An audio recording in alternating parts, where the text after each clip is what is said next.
Oh, hey, Mr. Tumble! No, not Mr. Tumble. It's copyright. I'm Mr. Bumble, and I'm at the Bow in Hythe. I have to say I'm feeling quite sad. I have a drink problem. It all started when I got getting sad because the Mr. Bumble haters of Sellenge, they don't want me there anymore. Hopefully I will find some happiness in the bottom of a glass. I'm going to have a pint of vodka. I'm at the Bell Inn in Hythe.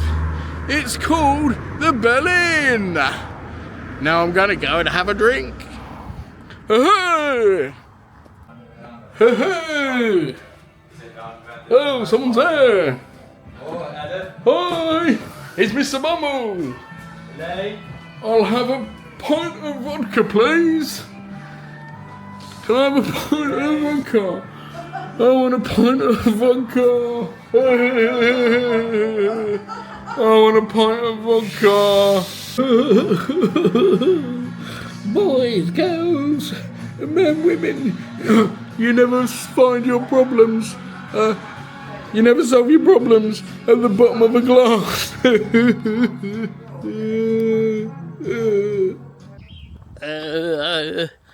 Drinking pints of vodka doesn't agree with me. I don't think it's a good idea to drink pints of vodka. It doesn't agree with me. Drinking too much, boys and girls, really puts you on the edge. Because if you're older and if you drink too much, you don't really know what you're doing. And then, like, you're on the edge of life and you could end up falling in, like, the river or something. You can't really see the river, but there it is. Oh, so don't drink too much. It doesn't improve your life or add anything to it, really. It just makes you sad.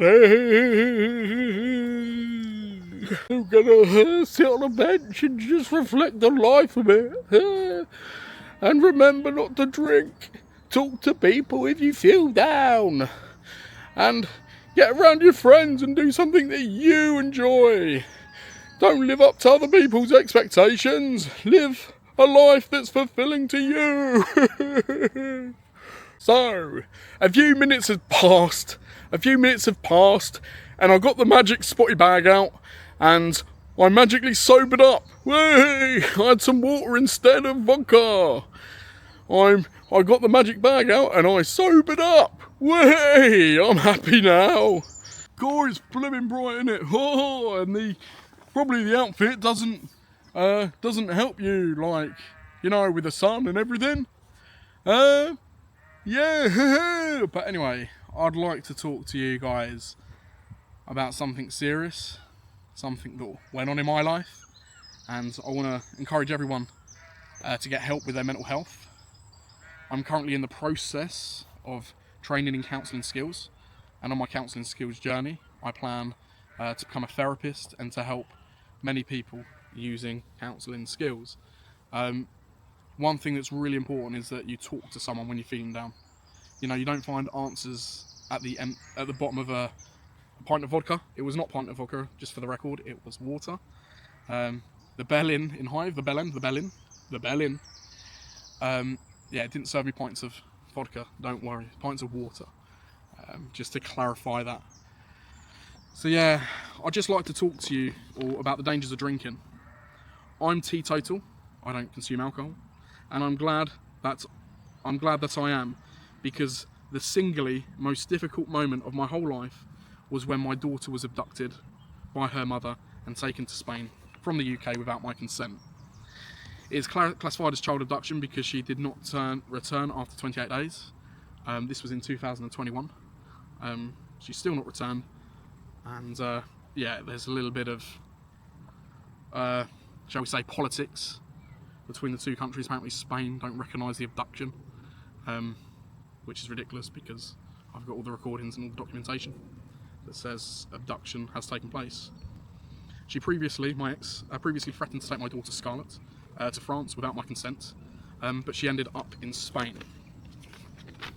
My daughter was illegally abducted from the UK between the 12th and 18th of February 2021 by her mother.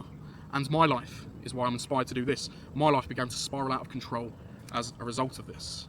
I had planned in detail how to take my own life, how I was going to do it.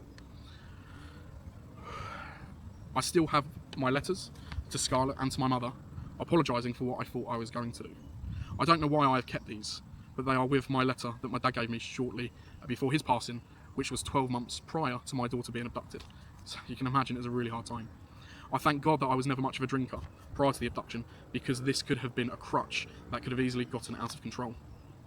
There was one point during this process, during this time, since my daughter was abducted, that I did start drinking, but it only lasted a few days. I started drinking because my ex sent me faked and docked fraudulent hospital notes. That sounds crazy. Pretending to be the children's hospital from San Juan de Jail, which exists, but it was heavily docked after Reunite Child Abduction Agency pointed out all the discrepancies. So I've been on a heavy bender for 3 days before Reunite Child Abduction Line pointed out the discrepancies. My mum was really worried about my mental health and that I was going to do something. Basically, my ex had me thinking that my daughter was ill and blocked me at this time also. So I had no information about my daughter, just this docked document and a fake swab test, which turned out to be an out-of-date COVID test. Feeling hopeless and being in this loop-like cycle, I started drinking, cutting my wrists, and because the drink numbed me enough, I could potentially do damage to myself without the pain. However, drinking is not the answer, because it delays the pain and in fact makes the pain worse in the end. I snapped out of this really quickly when Reunite Child Abduction International pointed out that there were errors in this fake document letter, which was cleverly done. However, the date was spelt wrong in Spanish, there was no signature of authority, and my daughter was misclassified as a male, so it wasn't even docked properly. I had a strange liquid requested me to do a mouth swab test to check for possible future cancers, illnesses, and many things, because my brother passed away of cancer. My dad had Parkinson's, so this fake swab test and this fake letter tried to get me to do a swab test around my mouth and send it back to somewhere in Spain. Reunite printed out the discrepancies. They said if it was flying in an aeroplane, it would not have lasted, the liquid would have gone off. And you don't check for potential things in your genes through swab tests, you check for potential things that could happen in the future through blood tests only. So this stopped me drinking, and the thing why I reckon this is really important to share is because someone could give you an illusion of truth. It's called gaslighting, and it's narcissism. People make you believe a false reality if they're toxic or they're not very kind. And I believe the false reality. The documents weren't even real, and I could have killed myself over something that wasn't even real. Yeah, so I'm lucky enough to still be alive. My mum had to call an ambulance on me because I ended up struggling to breathe at one stage. They looked through the documents and they just couldn't believe it. It was such a relief realising that letter was fraudulent, because my daughter is my world. I love her so much, even though I never see her because the mother won't let me. Yeah, it really opened my eyes to how drinking can exacerbate problems that don't even exist. I just want to encourage people out there, especially when you've got your children with you, just think about, okay, I could put money behind the bar, or I could put money into my child's future. I could put money into an index fund. I could put money in a junior index fund for my child, and I could improve their future rather than just drinking and smashing up the wall. And you know what? I would do anything to have one day with my child right now, just to go to the park, to do something that doesn't even cost anything. But there are some things that matter in life. There are some things that don't. I think about the book by Bonnie Ware, I believe. Bonnie Ware, The 5 Regrets of the Dying. She was a palliative nurse in Australia, which means she was looking after the dying. And over a 13-year period, she realised that the regrets that people had kept repeating themselves. The top 5 regrets. I believe number 1 or number 2. I believe it to be number 1 was, I wish I lived a life true to myself and not what others expected of me. So whatever you're going through in life is too short. Talk to someone healthy. Talk to someone who's not toxic. Talk to someone who's going to lift you up. Talk to a friend that's going to encourage you. Talk to a therapist. Therapy has been such a blessing to my life. It has probably saved my life. So yeah, talk to someone. Don't let your problems overflow. There is a way out. I think anyone that knows me, that truly knows me, even though I have my occasional blips, my dips with this situation, I'm not going to lie, I had a bit of a blip yesterday where it's almost like the light at the end of the tunnel it's like that light becomes smaller. But then the next day, I snap out of it, I'm back. And, you know, I like humour, I like being silly, I like studying, I like many different things. I live a life, I live a full life, and I'm determined to live that full life. So if anyone's hearing this and you've had your child abducted, or not even your child abducted, maybe you're in a relationship with someone toxic, someone abusive, okay, life's too short. Look after yourself, put yourself first, put your children first, and live a life that is full and meaningful. So yeah, God bless you, my friends. I just wanted to share with you a bit of this story. It takes me a while to get to be cohesive. I correct myself, cohesive. When I'm thinking about this story, because it is a mind muddle for me. I've been through so much with this. So on the docked thing with the liquid that was fake, that was sent to the police, stress and coercive abuse, that kind of stress and coercive abuse had been a constant thing I'd been receiving from my ex. If I wasn't under that pressure, I would have clearly seen the spelling mistakes in Spanish, like the date, calling my daughter a male. I would have seen these more clearly if I wasn't under that stress. So if you're in a relationship, or you have friends or people around you that are toxic, it's almost like you're living your life cooking in the kitchen with the light turned off and it's pitch black, and yet you're just fumbling around, but you're denying reality because it's dark, you can't see, so you think everything's okay. And then maybe you get therapy, you get help, and the light's turned on. When that light's turned on, you've got two things. You can turn the light back off and just go along with those people that hurt you, or you can keep the light on. I suggest maybe the light of Jesus, and you say, okay, it's spring cleaning time now. Spring cleaning with Mr. Tumble! Where's Grandpa Tumble? We do our cleaning together. Okay, he's not here. But like, you know, yeah, let's keep the light turned on. Reach out to a friend that's going to bring you light, a friend that's kind, a friend that's non-judgmental. Anyway, thank you guys for allowing me to be vulnerable. I've shared some pretty deep things on this video, and I share these things and I want to be vulnerable because, you know, abuse is real, coercive abuse is real, gaslighting, people making you believe a false reality is real, and it's time to say no more, guys. It's time to bring everything into the light and say no more. I want to live a full, prosperous and meaningful life.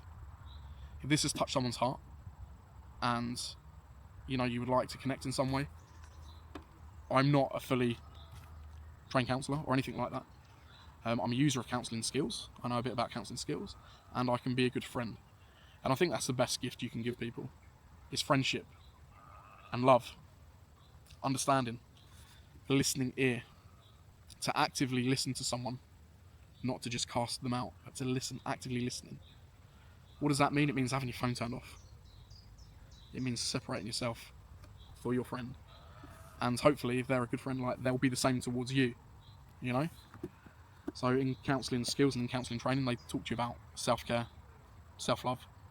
And actually, you are the most, not in a selfish way, but you are the most important in terms of your self-care, because, you know, when you have children and things, you need to model what self-care looks like.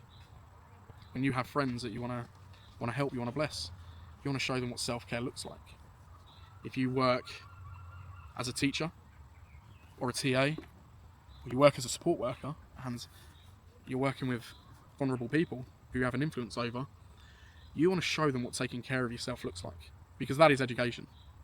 To like take care of yourself, to look after your needs, to truly know yourself and to look after yourself. So yeah, thank you for being tolerant with me, guys, and listening to such a deep thing. I know it might not be everyone's cup of tea, someone being so honest, but I think we need to, or I think for me, I'm just going to put for me, because I don't like to put anything on other people. For me, I want to build up in Adam's culture, or Mr. Bumbles' culture, a culture of honesty, to be upfront, to be transparent, and I think that can help other people. God bless you. Peace out. Oh, and one last thing before you go.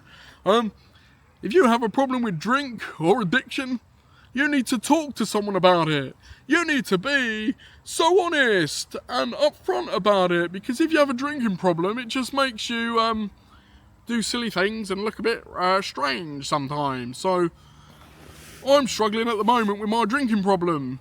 This is my drinking problem.